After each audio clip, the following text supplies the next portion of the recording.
Hello, everyone, and welcome to the latest episode of Shifting Happens. You may be you may be reading the title and seeing there's no F1 in it. Yes, this is our first IndyCar episode, and today joining me is Marshall, our resident Marshall. Yeah, Toronto Indy Marshall and longtime IndyCar fan. I think the two of us who most follow the IndyCar series are here to break it down and talk about the first race of the season. And I think all in all, it was a pretty good one. I think that there's been some snoozers at St. Pete, and there's been some real good races at St. Pete. It's just kind of random what you end up getting. I've seen better, I've seen worse. I think that this one had a little bit of what makes IndyCar great and a little bit of what makes IndyCar sometimes struggle for people. Like, let's face it, we're looking at a mostly Formula One based group and discussion. So it's like there are barriers that exist for American fans who may have gotten into Formula One from really getting into IndyCar. And we hope to just chat about the series and, the similarities, the differences, and what you need to know to really get into IndyCar too. So without further ado, let's dig into the Grand Prix of St. Petersburg. Yep, and the Grand Prix St. Petersburg was won by Alex Palou, which who's not new to IndyCar. Will we consider like Alex Palou like the Max Verstappen of IndyCar in a sense that like just consistency wise, he's just he's able to pull out these results when no one's expecting it, but we all do expect it at the same time. He's Scott Dixon 2.0, right down. Right down to the team that he's driving for. But I think that he's separating himself as being someone who doesn't get caught up in sort of the chaos that personifies certain. I think the thing I'm most impressed with Palou is just that, he can be cruising around in 6th, 10th, 4th, whatever, and then all of a sudden it's like, oh, he's leading. Okay. It's like, I don't think we really thought of him as a factor, because even though he was in that group with the optimal strategy, he wasn't at the front of it. But maybe we just take it back and start with, what happened and our thoughts on sort of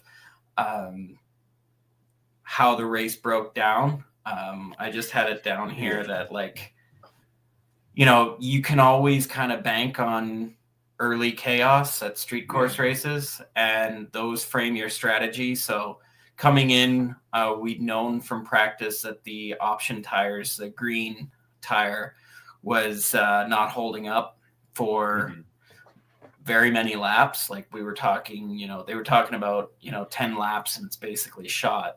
So that basically meant that everybody was going to have to do a 3-stop strategy to get through the race, because just like Formula One, you have to run both compounds. Now in IndyCar, there's only 2 compounds. Obviously Formula One, there's 3. So that's even less variability. But this would be like if Pirelli made you run the super softs and, you had to run them no matter what. And so you ended up being incentivized to get off that tire as quickly as possible. So we had a opening lap wreck where Will Power went into the back of, was it? Siegel. Nolan Siegel. Nolan Siegel, in the McLaren, and collected a few others. And then there was Louis Foster. In his first race.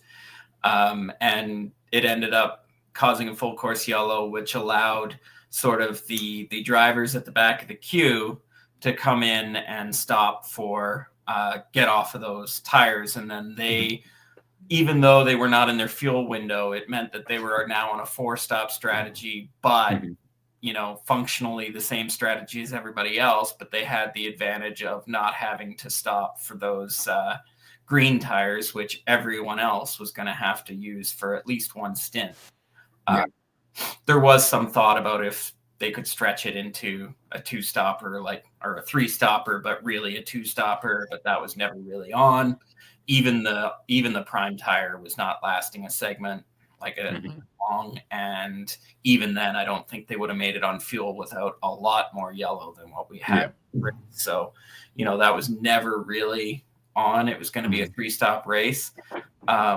So Scott McLaughlin qualified on pole and went out in the early stages, gonna be a force to be reckoned with. But for anyone who's watched a lot of IndyCar, you kind of knew as soon as you saw the guys that started on the green tires, once they were given up, you knew that those guys at the back that had gotten rid of those tires were going to just jump to the front. So you kind of knew that McLaughlin, unless he could pull out a pit stop gap, was not going to find himself in the lead when it all shook out. And unfortunately for him, I think he had the pace to win easily, which, I mean, is there anything I'm missing on that? What did you think in that early stage? Yeah, like you said, the green tires, they weren't lasting. I don't even think they could last 10 laps. I think the shortest stint someone did was maybe 2 to 3 laps or 4. That was maybe at the start of the race, but I definitely knew when we got later in the race, there was drivers just doing 4 laps on them because the tires were just gone. They just couldn't do anything about it. They were fine on fuel, but they just had to come back in again. But yeah, when I was looking at it, it was no surprise that everyone was the early caution, people were going to stop. But yeah, it was just you could when you watch IndyCar, you just know that you need more cautions for this to flow, for Scott McLaughlin to maybe or a driver at the front that you thought was going to win to bring them back into play. But I also thought if I'm and maybe this is just something to do with IndyCar, maybe it's I think that the problem with it, or benefit, I guess, from a fan perspective, but problem if you're an engineer or somebody calling strategy on the pit wall, is that there is that jeopardy of a full course yellow at any point in time. So you don't want to be caught out. So you don't want to commit to a strategy that puts you back in the pack when you could keep the track position. But if you had it all to do over again and you were Scott McLaughlin, you absolutely should have pitted during that initial full course caution. And then if he pits, who knows, who stays out, who comes in, because then it's everybody knew that Scott was the fastest guy out there. So everybody's going to match, people are going to decide if they want to be on his strategy or not. And then you have a race that plays out completely differently.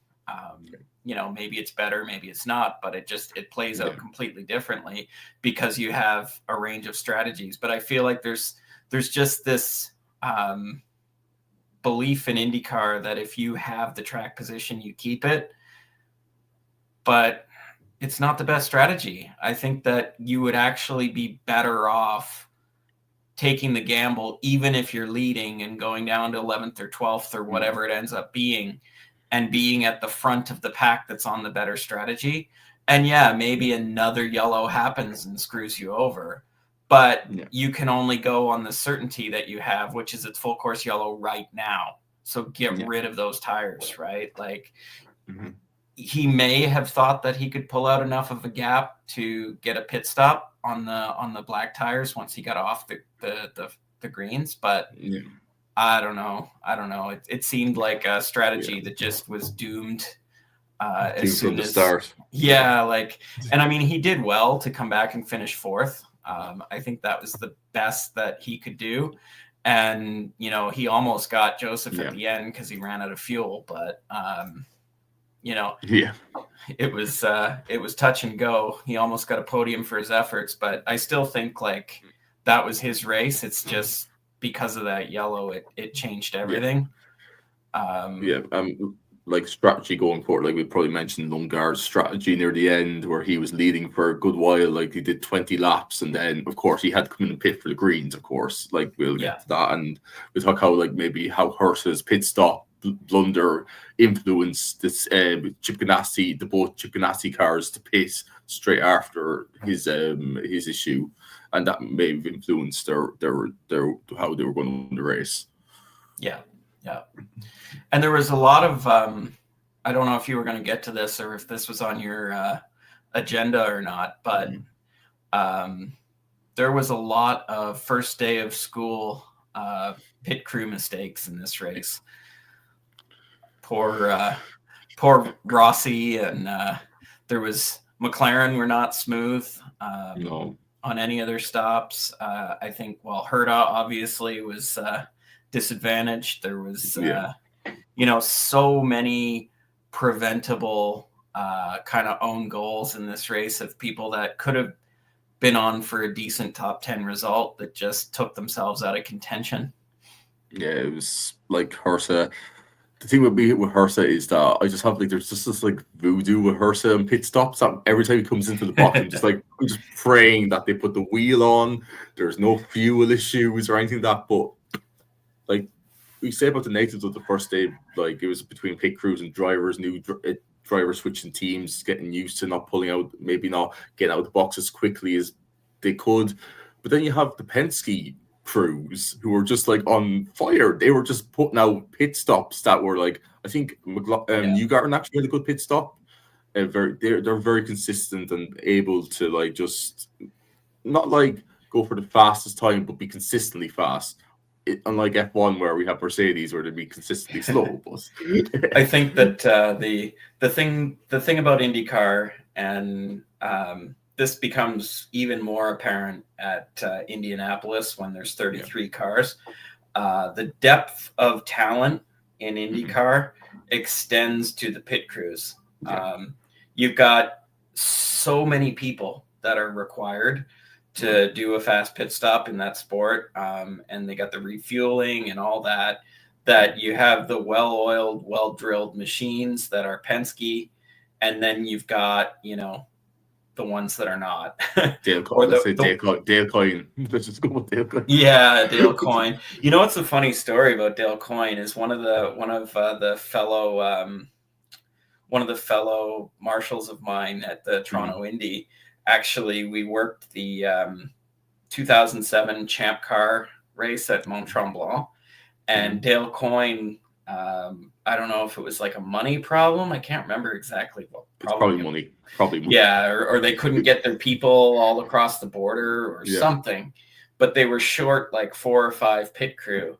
So they came to the marshals meeting before the event and asked if any of us could spare and help their pit crew. So my friend, who's actually a marshal, got to be the guy that sprays the water when they when the fuel goes in, and he got to be the one that sprays the water over the over the car. That's pretty cool. But that's part of the challenge in IndyCar is the demands on the crews and the depth of talent and experience. Because if you look at it, they were talking on the broadcast about how AJ Foyt now has a technical partnership with Penske, and how MSOR have one with Chip Ganassi. Yeah, and they used to have one with Andretti, and it's what this means, they have exactly what Penske has. It's yes, but they don't have the people. They have, people who are being trained to be the next Penske people, but they don't have Penske's people. They're a training ground, a proving ground. They may have the equipment, but they don't have the experience and the top people yet. And they may get there, but there's other aspects of that partnership agreement. I know the broadcast has to talk about them like they're interchangeable, but it's not really. It's very Scuderia Toro Rosso to Red Bull. It's very junior team or B team type atmosphere. And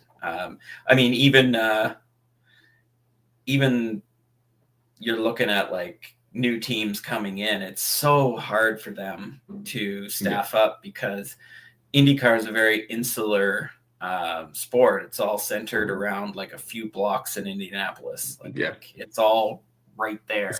And I mean, with the exception of Rahal, whose headquarters are in Ohio, I believe, everybody is based pretty much in Indianapolis. Also, AJ Fight, they used to have 2 headquarters, didn't they, as well? Yeah, they had one in Texas and one in Indy. I'm not sure if that's still the arrangement. I think they're closing the one in Texas, they said, or they're reducing staff, the amount of staff that's in Texas back in Indianapolis. Yeah, that would make sense. But I mean, it's going to be hard for anyone who's not based in, and I think McLaren are in the old Andretti. Yeah, they confirmed it yesterday. I think that they're moving into the old Andretti facility, and Andretti built the new fancy one.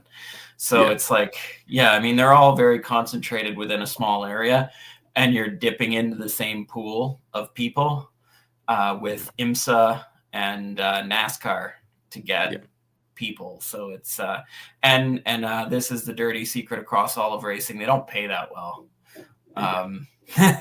Like everybody thinks that, these sports are big money.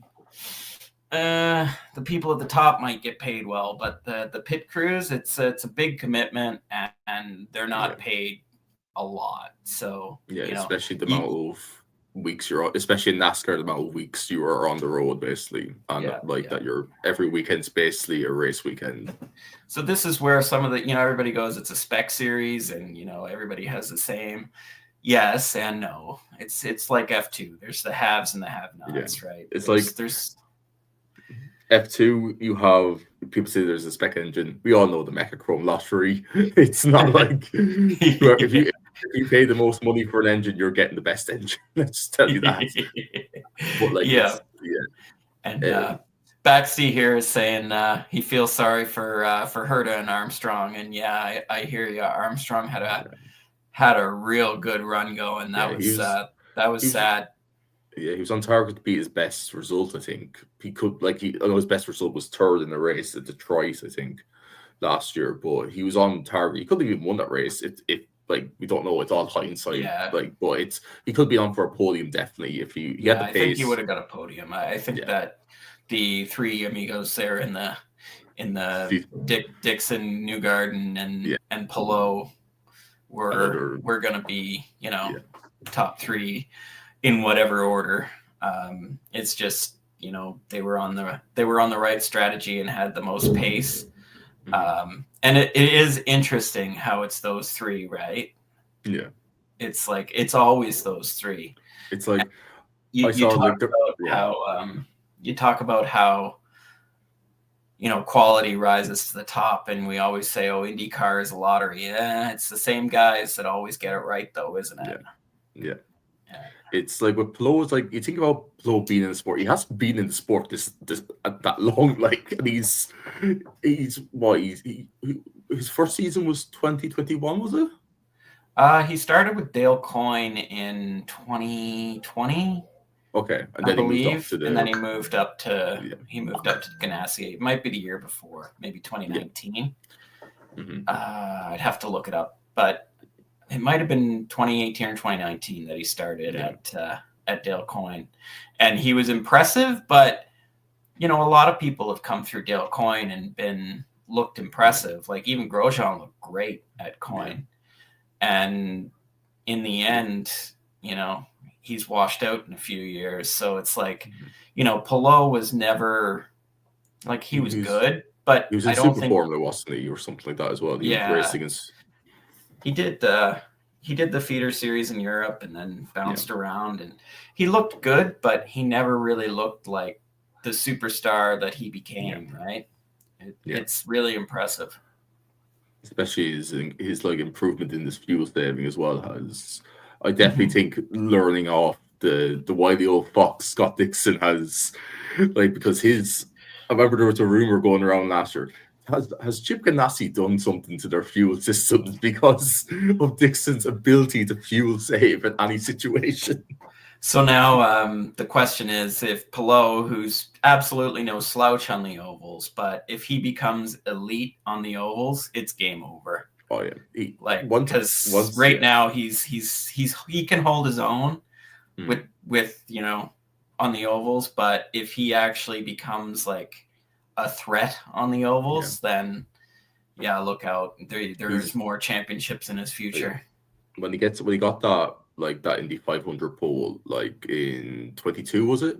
I know Chip Ganassi, they had like unreal setup at that time. Like that was like near the end of Ganassi's like kind of oval Indy 500 like dominance, not dominance, but like they were ahead of the field at that point on setup wise. They still are good on ovals, but like you said, like once he gets nailed on ovals, it's definitely like he'll be unstoppable. It's just like My final talking point that I had written down, and I don't know if you have anything else from the race, but I just wanted to highlight for F1 fans the excitement that can happen in IndyCar when the leader comes up to lap someone and they're not obligated to jump out of the way.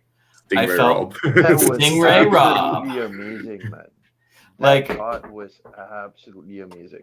And I mean, eventually Palou just had to go for it and had to get past him. But we've had races where, Grosjean was running for. There's a classic overtake that Grosjean did 3 or 4 years ago at the corkscrew on Jimmy Johnson, who was a lap down, and he just completely dive bombs him, biffs him out of the way, and it's like everybody thought that it was for position, and I remember everyone on Twitter like freaking out about how this was not a battle for position, and Jimmy should have just gotten out of the way, and it's like that's not how IndyCar works. Like, you are not obligated to move over and get out of the way of the guy who's lapping. And it's the rule that like it's not the leader. If the leader laps you, you don't have to get away, but until everyone gets out of the way, is it? Yeah, it's if you're 2 laps down. If you're 2 laps down, you have to get out of the way. Yeah. But if you're 1 lap, like if you're still on the lead lap, you don't have to get out of the way. And that goes for like not just God bless Stingray Rob. That is his real name. That is his real name. Yeah. But and he's sponsored by Prey.com, so Funny enough, he got a secondary sponsor because he didn't like people keep making the Prey.com jokes, so he got like a veterinary animal care I saw sponsor. That. Yeah. But that was a good part of the race because it tightened everything up, and it shows like you can add variables into a race in a way that makes it better without having manufacturing. You don't have to make DRS. You don't have to make these rules to make it so that the cars can follow each other. Just make it so that back markers don't have to jump out of the way.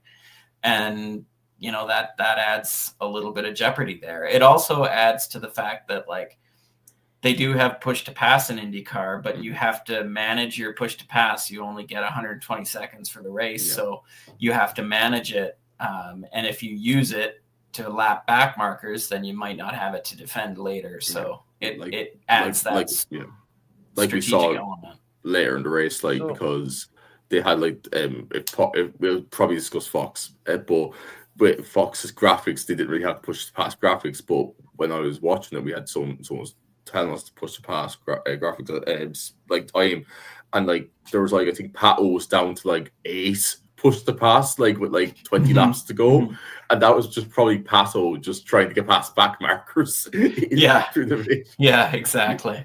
So watching this race, I think one thing I noticed was the variability in the strategies that the drivers and the teams have. It's just so much more entertaining than it is in F1, because the degree of variability, and not everyone's following the same strategy all out, because the different drivers are all taking different gambles. And this is not a particularly interesting race from a fuel saving perspective, because everybody was on a 4-stopper or 3-stopper. So add to that the races where there's, fuel management on top of that. And it's even crazier.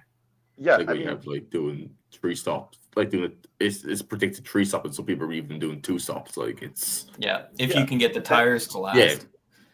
That's the thing, right? You guys said in the chat that this wasn't a particularly entertaining race, barring a couple of the incidents. But the way when I watched it, I enjoyed it because of the variability in the strategy calls, in the decisions that are being made, because we don't get that degree of variability in F1. In F1, it's a pretty much open book. You can read exactly what's going to happen, when it's going to happen, and you can tell that, oh, if this happened, that's what's the response going to be. And that's Watching part this, of. I couldn't really tell that. Like it was, I enjoyed the jeopardy of it. And that's the thing, is like it's a little harder to read. Like I was saying earlier before you jumped on, AJ, that like I knew who was going to end up in the lead after everything shook out. But that comes with watching IndyCar for the past, 12 years of this DW12 car formula. Like, exactly how this kind of works out if you watch it enough on enough of the tracks, because one thing that is kind of a bummer with IndyCar is that they don't have a lot of variability from year to year. Their seasons tend to be very identical. So the races can sometimes start to rhyme from year to year. Like, how Road America is going to play out. How Mid-Ohio is going to play out, just because that you get used to it. So like St. Pete has a certain flavor to it, and ways that they try and get around that is they change the length of the race. So they made it longer by a few laps a few years ago. It was 75 laps up to last year, and that was 100. Yeah, it was actually more. It was like 80 something. 80 something, and now it's like 100. Yeah. I think Fox Play was the broadcast they were trying to see if they add the race, just try to make it more entertaining. But So that's some of the things that they do to try and make it so that the years are different. But hopefully, as IndyCar grows, they'll get new venues back and have some variability within the calendar, because it feels it's very similar. Stale. It's not like they are talking about going to Mexico if they ever do. That's them going to Mexico is like McLaren trying to announce their hypercar program in WEC. It's like it's always just on the cusp. On the cusp, right. Yeah. I've got a couple of questions for you guys, right? Because I think this is going to be the first season where I'm fully going to be watching every single thing. Apart from this, I've watched highlights, bits and pieces throughout the season. Major races, when something major happens, that's when I watch it. This is the first season that I'm going to stick through all of it. So, just as someone who's majority of the time I watch F1, yes, I do watch WEC every now and then. I try to catch WRC whenever I can.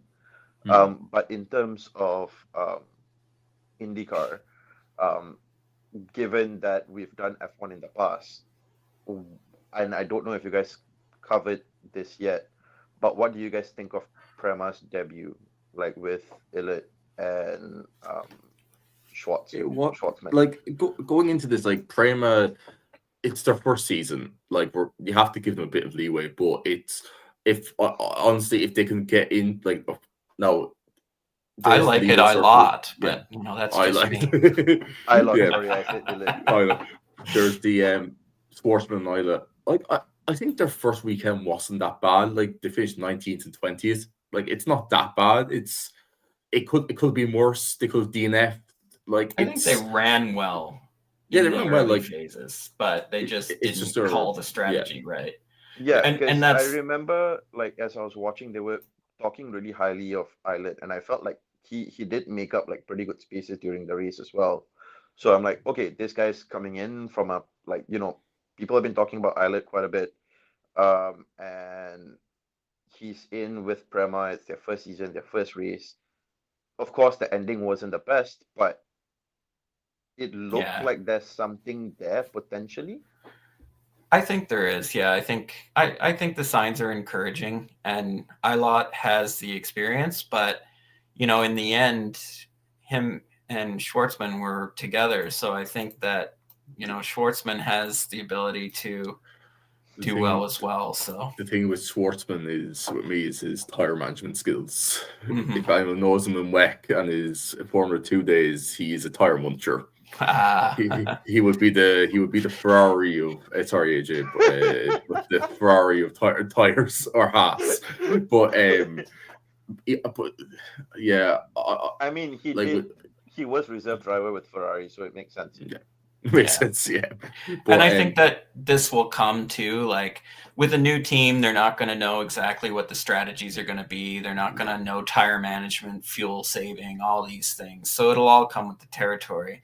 With Prema, I'm going to give them a pass, but McLaren, on the other hand, what the heck was that? Like, first of all, McLaren got a new team principal. Tony Kanaan is their team principal after Gavin Ward, former Red Bull director, engineer, and then went over to Penske, I think, and then he's now with McLaren. He was at McLaren, now he's gone to the McLaren gate, so the basement at the NTC or something like that. But no, yeah, McLaren not great. So I'm gonna take a bit of a quibble with what Baxty said, because he says Siegel crashed, and yeah, it wasn't his fault. He got bumped by Will Power, who just there was a bit of He was too Siegel, powerful.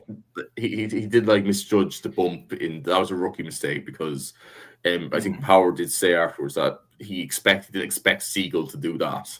If that was Power, he said he would have, like, he would be in a different position. That, but Sure. I think it was a mixture of both. Like, I think it was like that.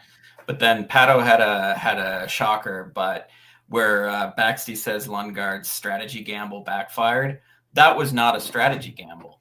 That was just lunacy. That was just let's run in the lead so that we get on TV for a bit. That was like when the like, sometimes you'll see an IndyCar, especially when it's the Indy 500. I remember like some of the, like, Dreyer Reinbold racing, like, if they will intentionally run off sequence, like some of the one-off teams, so they'll get to lead, so that they get on TV, so that their sponsors get exposure. And it's like clearly not an optimal strategy, and they'll end up like at the back of the lead lap, where they probably would be anyway. So but they've determined they've determined that it's worth it for them to get the exposure. And if it costs them a few places at the end of the race, well, so be it. But at least you've led the Indy 500, right? Yeah. That's what Lundgaard leading felt like to me, when you knew that those tires were not going to last and that he was going to have to pit again. Like, it just felt like a glory run, when it's like, dude, don't even delude yourself. Like, you're cooked, man. You're cooked. You are not making this work. Like, just get off the tires.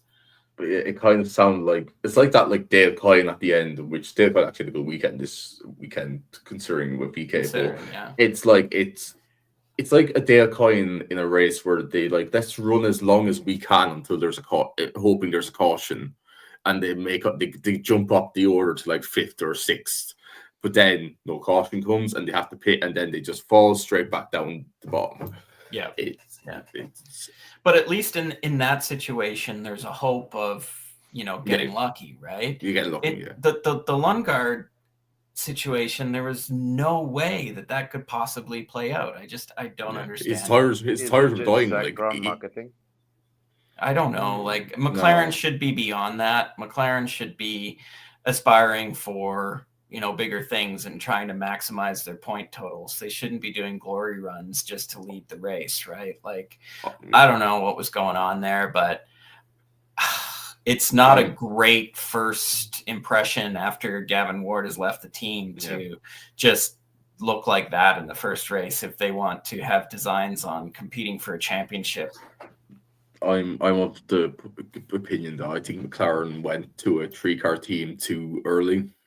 I think they needed to stay as a 2-car team at least, and get everything fixed first before just putting an extra crew in. Yes, I know they Zach Brown wanted more drivers on his roster. Yes, but if you don't have a 3rd car, you can't put 4 different people in it. Yeah. Now we have the Dale Coyne rule. Dale Coyne didn't even need a 3rd car, and they just put 6 people in the car. Yes. I've got another question to throw at you guys. Again, being newer to the sport, I'm just throwing a bunch of questions, because I'm sure if anyone else is listening and they're new to IndyCar as well, they're going to have a bunch of questions. the way you guys were talking about Palou earlier, right? And I've watched him in the past. Again, clips, watched this race as well. In comparison to like Dixon and whatever not, it's very clear that he's really good and that he's one of the best drivers on the grid, if not the best. Mhm. Do you guys think in the coming years that he could go on to become like the greatest of all time in IndyCar? It depends because Scott Dixon is a seven-time IndyCar champion at the moment. Yeah, he's got a long way to go, and I He's- think that because of parity, Yeah. like you're up against it to. I mean, first of all, there's only 16 to 17 races per year, Mhm. so there's only so many wins to go around. Yeah. And So you've needs an got Indy 500 win. He needs Yeah, to at least he get does. one. He Yeah. does. Unfortunately, in IndyCar, the Astor Cup, which is the IndyCar trophy, is meaningless compared to an Indy 500 win. Every time someone, if you say you're an IndyCar champion, you're kind of like you're not dismissed, but like you're not going to be really like remembered. But if you're an Indy 500 winner, everyone knows Indy 500. Like it's IndyCar's most popular race. If IndyCar could, they would have. It's how they market their whole series. Everything is leading up to the Indy 500. They have an Indy even after the Indy 500. They're talking about the Indy 500. Even when there's the Detroit race, is like a week after. They're still talking about the Indy 500.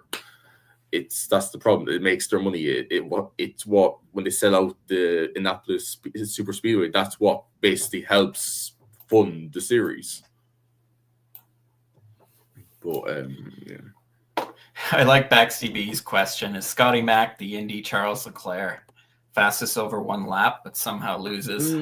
Baxty, we'll see what your I don't. take is. No, he's not. No, Baxty. No, Scotty Mack in supercars where he came from was unreal. Like he was so dominant. He gave up his supercar career to come over to Penske. Which, funny enough, I think he raced for a Penske team in supercars. I think, but he gave up a legacy in supercars to come to IndyCar, and he's been only in the sport about, I say, when did he join? 2021, I think. But his progress on ovals is something I think should be talked about more. Everyone says Kyle Larson is one of the most diverse drivers on the grid, but Scotty Mack is on the grid at the moment, and what he's been able to do in supercars. The last time he was in single seaters was 2012 before he joined IndyCar. So I think Scotty Mack he got strategy wasn't the best by Penske that on the race, but I think I think Scotty Mack is the fastest road course guy, but Newgarden is not too far behind him. Yeah. And Newgarden still is the oval master. So on balance, this is why my pick was Newgarden. We'll see. But my only doubt with Newgarden is post Indy 500. He needs to actually win races and be having that fall off. Yeah, second half. But I think there are a lot of really great drivers in IndyCar, and that's what makes it so hard to win. And it's just that Scotty Mack question that Baxty has just takes it back to the question that AJ just had of how great can Palou be? Well, we are in an era where the competition is way more than it used to be in the days when Dixon was running, other than his teammate unopposed for Target Chip Ganassi, right? The Frank Keedy Dixon Target Chip Ganassi machine was formidable for years and years and years. And, as good as Penske was, they were not winning championships in the same way that Target Chip Ganassi was able to rattle them off. And that whole sort of Dixon and we lost Rory. that whole Dixon era was just impressive, but not against the depth of competition and Yeah. the might of 3 Penske cars like now, or 2 now. I guess they've downsized. Well, no, they Yeah. still have 3. Still 3. Yeah. They've got, willpower and they've got Newgarden and McLaughlin. So you're never gonna have a season where you just dominate in IndyCar. You're gonna win the championship if you can put in 4 to 5 wins. You've got a pretty good chance of winning the championship, but very few drivers are going to be able to win that many races consistently, just because of the depth of the field and the strength of Ganassi, Penske, and to a lesser extent Andretti and McLaren, right? Like on their day, they can win races too. So it's a deep field driver and team wise now that it probably wasn't when IndyCar was in the doldrums in the post IRL merger, Champ Car merger era, when it was very top heavy. No, I think the reason why I even led into that question in the first place was just because the way you guys were talking about Palou and how the only thing that he was really missing is strengthening on the ovals. And that was my train of thought. Like, if he's so good and he's already been doing well and people are expecting him to keep winning moving forward, and if he strengthens that one little point, is that a possibility type of I think he'll get there. Yeah. I think the thing about being great on ovals is it's all about feel. And it's all about knowing how to communicate back to your engineer how to make the car faster.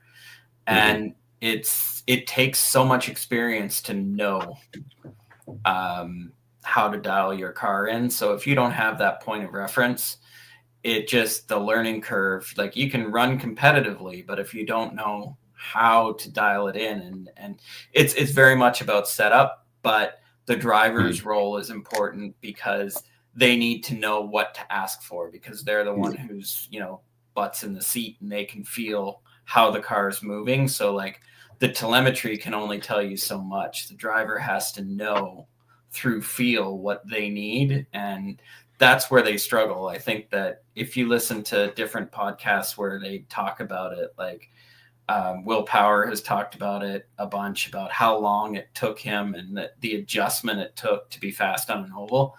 And it just, some take to it quicker than others. But if you're new to it, it's going to take you a while to be a consistent threat. And it's not about speed. It's not about reflexes. It's not about the same thing as what it takes to be fast on a road course.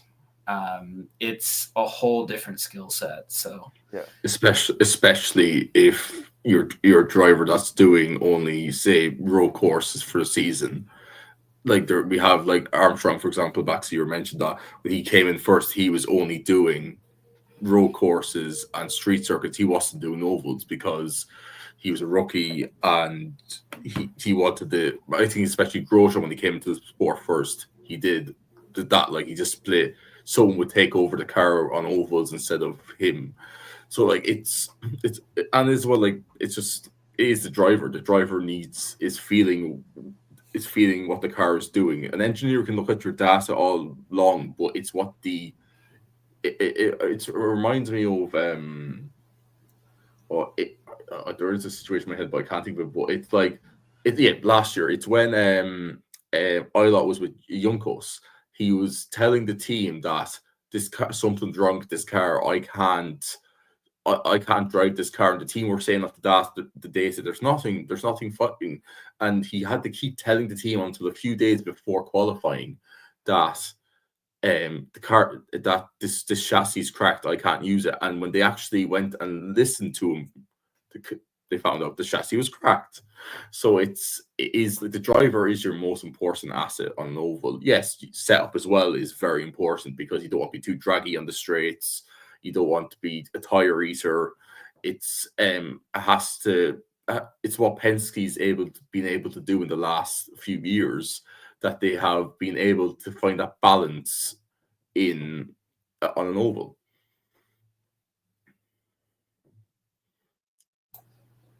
Yeah, I mean, I think that that's the big problem that that Palou is going to have, is just taking it to those guys who have all that experience. So I'm He's looking still super for, young, no? Like he's just 27. yeah, Like he's got a long way to well, go. Dixon is in his 40s. yeah, that's true. Yeah. I think that Will Power just turned 44 this 44, weekend. yeah, Yeah, so yeah, it's like in relative comparison, for him to be where he is at this age and this stage of his career, he's still got a really long way to go if you're talking about longevity of someone like Dixon. Yeah. I feel like yeah. So I think we're going to, as AJ, you didn't walk. Did you only watch the race and the highlights after the being over? So did Yeah. you haven't really seen the Fox coverage, have you? Oh no, I'm thankful I didn't. Hearing you guys complain about it, um, thank the Lord I did not have to sit through well, all of that. in fairness to Fox, they got under 1.5 million yeah, viewers, which for IndyCar is big. Let's just say that it's yeah. like what the season finale last year, we had like only about nearly 300,000 watching. It's bad, yeah. Even lower, it's like under. It's yeah. So I have a lot of opinions when it comes to IndyCar's TV coverage. I was really happy with the move to Fox because, yeah, more people watch that network. Mhm. It's sports and a motorsports destination, and for all of its, pluses and minuses and warts and all, it's more of a demographic that would be interested in racing than NBC, typically. And the NBC Sports adventure just died. There was like the story with NBC Sports is, there used to be a network called Versus, and IndyCar was on Versus, as was it was. It had a bunch of different names before that, but it was a Comcast property, and it eventually got bought out by NBC and turned into the NBC Sports Network, and it was supposed to be like a standalone competitor to other cable sports networks, and it just never caught on. They had the NHL rights, but it never got wide carriage on all of the basic cable packages. It was always on specialty cable, and it was never like, I don't know. And even when it did, it never really caught on, and it never really felt like NBC put the investment into it to make it, successful. Yeah. And then they lost the NHL rights, and then they folded the channel, and they moved IndyCar to like the NBC main network. But now they didn't have anywhere really that made sense to put the races that weren't going to be on network TV.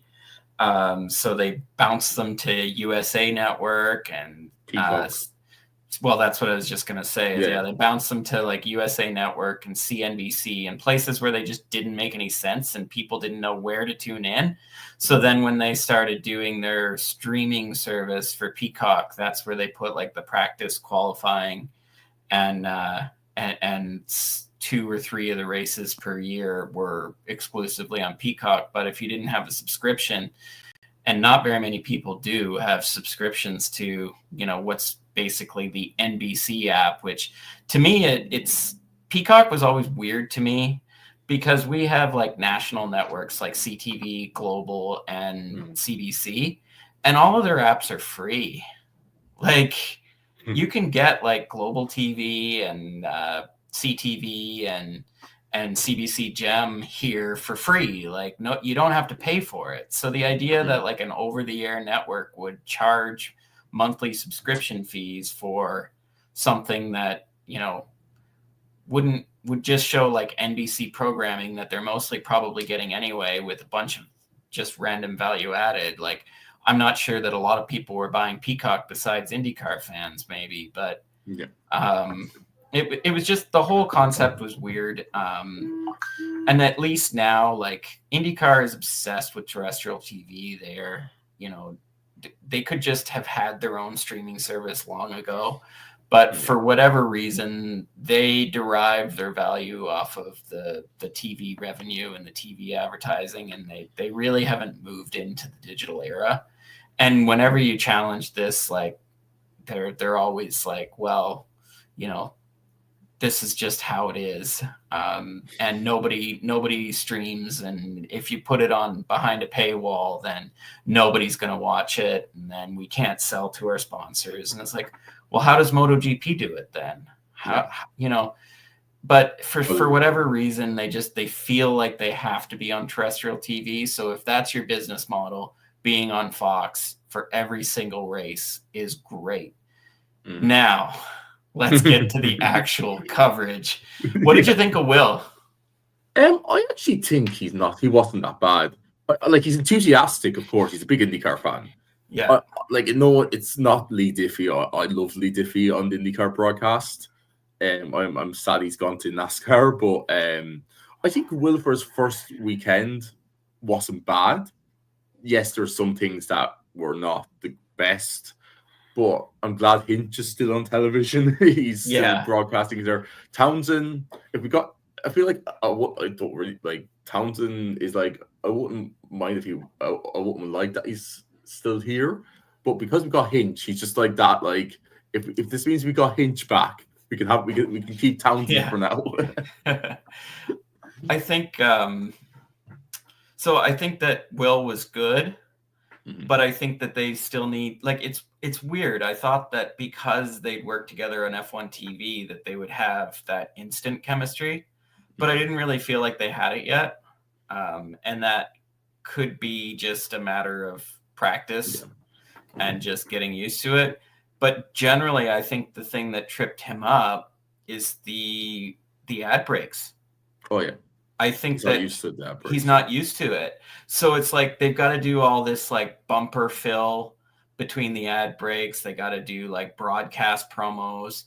And then that just gets me back to how racing is covered in the United States and how it impairs the ability. Like, I think, and you could never prove this, but I think a big part of why America has caught on to Formula One after Drive to Survive is because they tuned in and it was ad free. Yeah. And they could watch it from start to finish and it didn't get interrupted. And as long as, and it's kind of like this poison pill where IndyCar is obsessed with being on terrestrial TV, but in order to be on free to air TV in the second half of the race, especially, there is more ads than race. And this was the same on NBC, and I was hoping that it would be a little better on Fox, and it's not. It's just as bad, if not worse. But, you miss so much of it, and it's so hard for the commentators to get a flow going because they're constantly just like coming back from a break or setting up for the next break. And it just interrupts the flow. You miss the big action. You're trying to watch the picture-in-picture if it's there on a tiny screen. And then which car is that? Who's doing what? And it's like, it ruins the viewing experience. And if they don't have, like, they should have like a free and a premium version. Like, they need a streaming service that if you're a big fan like we are, you can just put in your credit card number and say, hey, give me all the practice qualifying and give me ad free because I don't want to deal with this nonsense anymore. Wow. And it really ruins the experience. And I think it turns new people away because they turn it on and then it keeps going to ads. And it actually makes the race much harder to follow because you miss pit stops, you miss like events that happen or consequences. But when you come back from an ad break, somebody's moved around and they don't have time to like catch you up on everything that happened during the break. So you just kind of have to accept that, oh, so-and-so was 5th and now they're 12th. They must have pitted or something. Like you're left to fill in a lot of the blanks, and new viewers are not going to be able to do that. Like they're going to miss out on these important details. Yeah, I fully agree with that because like when I was younger, when I watched F1, it was on cable networks, and cable networks would run ads as we know it, and you would miss key fights. Exactly like what Marshall was saying. Like it's not a good time. I was just one of the people who was passionate about F1 and who enjoyed F1 from a young age. So I could not wait for the ads to be over and done with. These ads are annoying.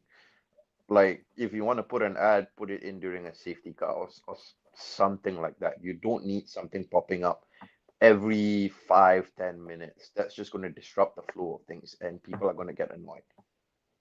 Mhm. Being on the international feed, thankfully we don't get the ads. We just go to like it'll still be the camera, but it's basically the feed that you don't see. But we get like all the behind the scenes footage of basically when they're on like production. Like, so it's basically we get like a British commentator who will come, the Sky commentator will come in and feed in, and he'll like explain stuff that like wasn't covered on the coverage, or he'd be asking questions from like social media and like that. But my biggest grab with the Fox coverage this weekend, it was like Fox. This was Fox. It was like Fox was doing their first ever motorsport coverage. It was like so many mistakes. You could hear producers talking over them, counting them down to ad breaks. The graphics were a bit. It made NBC's coverage look great, because NBC's coverage was a low bar in the sense of like we only got like in NBC's time we only got like tires on the pits on the graphics in the last half of last year. It like this race didn't have anything about pit stop times, people coming in on for pit stops, who's coming in or not. Push to pass time. Yeah, push to pass. Yeah, we had to go on the IndyCar website to find it. Like, it was like usually it would have like it would rotate during a race like that every 20 laps. It would show the push to pass time left, and that didn't even show. They even mentioned on the broadcast. They also they have that halo graphic. Why not have like a timer on the halo there? But I guess that would take up all their space for Honda logos, though. Yeah, yeah. And they're heavily focused on top 5 when there's like 20. There's like another 15 other drivers. What else? There was also the timing in qualifying. The timing graphics weren't synced up properly, so it was like say McLaughlin went fastest at the end, but it took like 20 seconds on the TV graphic for that to upload. But you could see it was the fastest time, but it didn't go up in time. Also, you notice that like they'd miss, like it would show the top 5, and then the rest of the tower would like skip 6th and 7th, and then it would be like 8, 9, 10, and it's like, where'd everybody else go? And then it was constantly somebody would like bleep up to 6th and then disappear, and it was glitching. That was very frustrating. That was honestly very, very frustrating, because why do we only see the first 5 highlighted? Why can't we see the movement that's happening in the bottom half of the grid? Like, that doesn't make sense to me. There's a real I don't know, there's a different way that American racing is covered, in terms of like, if you're it's a very Ricky Bobby, if you're not first, you're last, It's like, here's the guys that matter, and then everybody else, right? Like, and it changes so much in IndyCar that it's like, it's such a strange way to put it, because Palou will just show up in the lead out of nowhere, and everybody's like, where'd he come from? Well, if you were paying attention, you knew that he was kind of leading anyway, or not. It wasn't Palou at the time. I guess Newgarden was at the front. It was Newgarden, Dixon, and Palou, and then Palou passed Newgarden or jumped Dixon in the pits, and then passed Newgarden, didn't he? Yeah, I believe they came at the same time, and then Palou had the faster pit stop, and he jumped him. But you could tell that those 3 guys were there, but they were barely on the tower, because, and that's what they could say is like, have. They used to, like, NBC used to sometimes have a graphic where they were like the top 3 on the optimal pit strategy. Yeah, optimal, and it would let you know these people. Yeah. The strategy they're on, and they would explain on the broadcast why this is happening.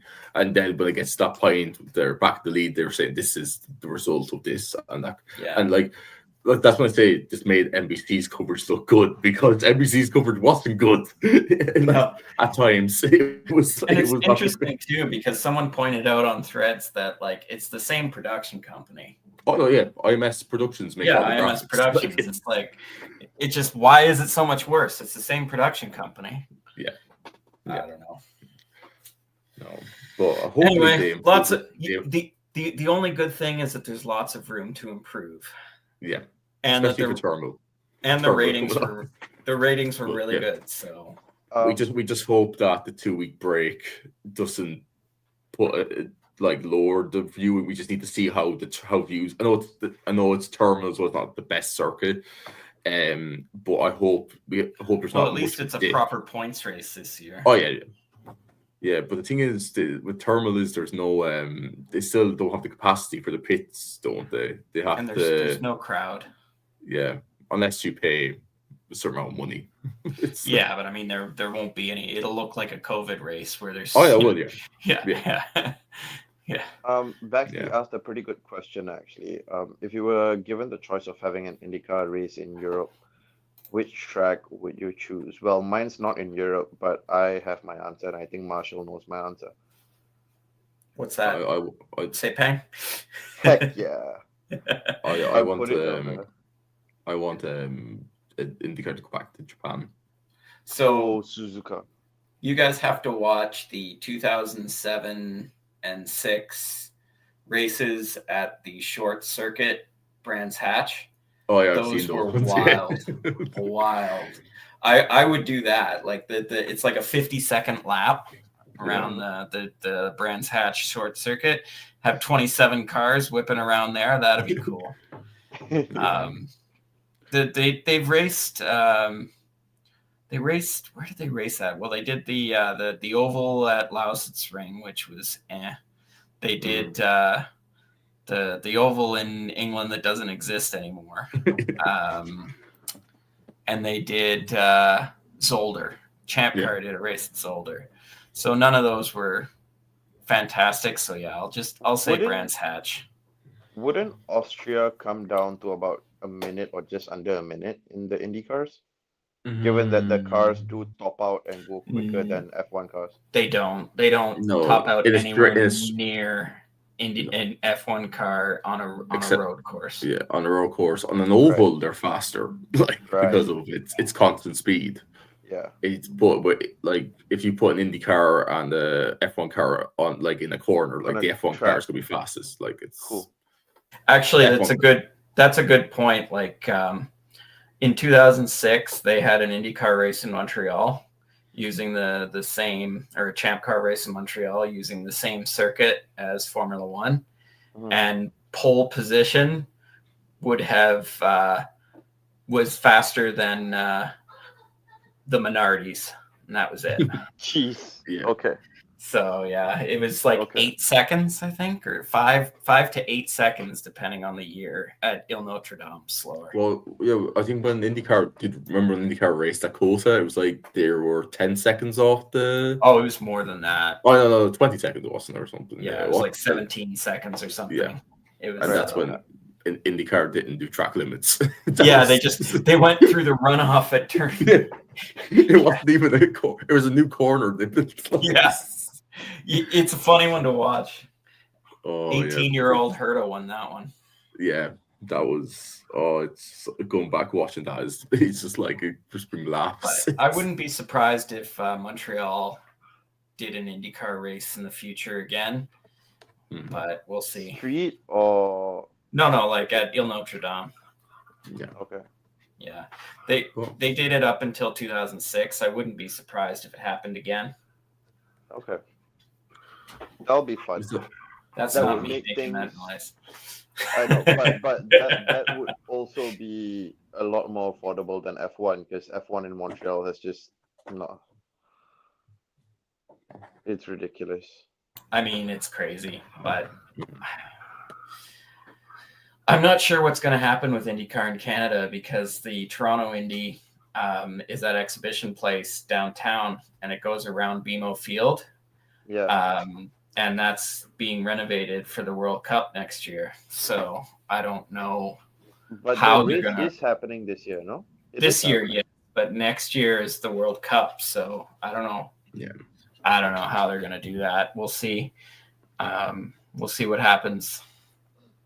It will be an interesting time to have IndyCar in Toronto, given that it is around the World Cup period. Like Yeah.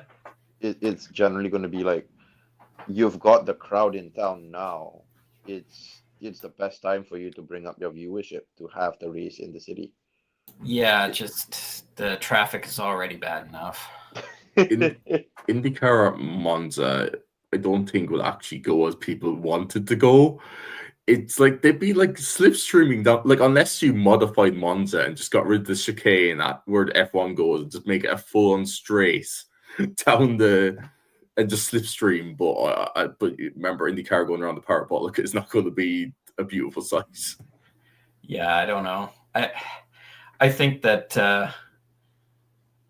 IndyCar needs to worry about getting a new chassis before they worry about getting back to Europe. IndyCar is currently the American Bus GP series at the moment. It's like the chassis is vintage. So it's vintage. It's yeah. like 12 years old. Yeah, I mean they've bolted the aero Hybrid. screen on it, but it's like And the hybrid. Yeah, well, but hybrid, it's still the same car. It needs to be updated. I think that was everything. Yeah. Cover in this episode, or I think give us a follow. Give us your comments, your reviews. If you have anything to say, if you agree, disagree, don't like. Hey, we like to talk. So follow us on Instagram and Threads at Shifting Happens, on Twitter at Shift Does Happen. You can follow me at Double Waved Yellow, DBL Waved Yellow on Threads and Instagram, although I barely ever post on Instagram because I'm old and don't know how to use it. AJ, where can we find you? Wall_off_perceptions. I really need to sort out these underscores, man. But yeah, that's what my handle is for now. I'm nowhere near as active as Marshall is, but I try to be. And Rory? You can follow me at Rory Talks F1 on Twitter, where I do post, but not as much. And my main page is Rory Talks Motorsport on Instagram, where I am currently on the enemy list of Gio van der Garde at the moment. Oh, wow. I saw Really? that today. I got to catch up with this. All right. So before we go, who's going to win at Thermal, Rory? I'm just going to say, I feel like Plo's going to do it again. Feel like he's just good. I just think he'll just do it again. AJ? See, I'm the worst person to be asking this because I do not nearly have as much knowledge as the two of you do. But if I were to say it realistically, I mean, I predicted Palou for the championship. But if I wanted to be funny about it, I would say Schwartzman or Eilert. Okay. You, Marshall? I'm going to go off the board. I'm going to say that Pato Award wins. Oh, I could see it. Yeah. Fair. All right. Thanks, everybody, for listening. We'll catch you next time. We're back in a bit.